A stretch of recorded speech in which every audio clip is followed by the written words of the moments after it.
Karine, there was some reporting this morning that President Biden told some campaign donors that Prime Minister Netanyahu, quote, has been a pain in my ass lately, or, quote, he's been killing me lately. The reason we don't know what the exact quote is because the press was not in that meeting that the president had with these donors. Why is the president not living up to his full transparency pledge in terms of opening all meetings with donors to the press? So I think that,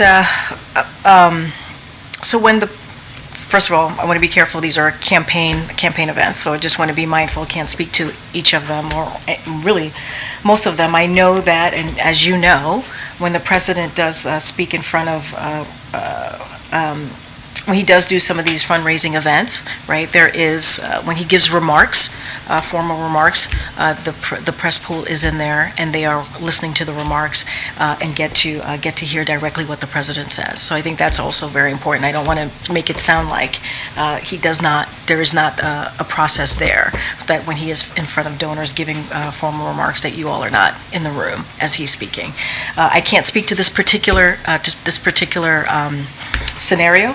I think that is something certainly, he does have private meetings, that is true, and when he has those private meetings, so that there is candor and honesty, and so that he can hear directly from folks, those tend to be private, but I want to be really careful here in speaking into every scenario that happens, because I can't speak to that particular scenario. Should the President of the United States be engaging privately with a random set of financial donors about issues that are of clear public import, like his opinion of the Israeli I hear your question, but the president has private meetings all the time. He does. He has private meetings all the time.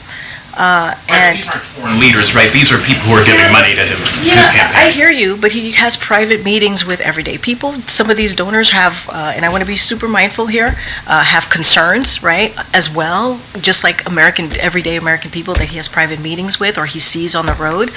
It's not every meeting it's going to be public, but when he gives remarks at fundraisers, there is formal remarks. There is the press pool tends to be in the room or is in the room. Private meetings are different, and so that's the way it's been for the past 3 years under this administration. Look, I want to be really careful. These are campaign, obviously, some of them campaign DNC related meetings. So I just want to be super mindful here. And what's the distinction between formal and informal remarks? Look, I'm going to refer you on anything that's related to these specific meetings. I would refer you to the campaign, because they're the ones that put it together. They're the ones that bring the folks in the room. I just want to be super mindful and not go down too far a rabbit hole here. Okay, MJ.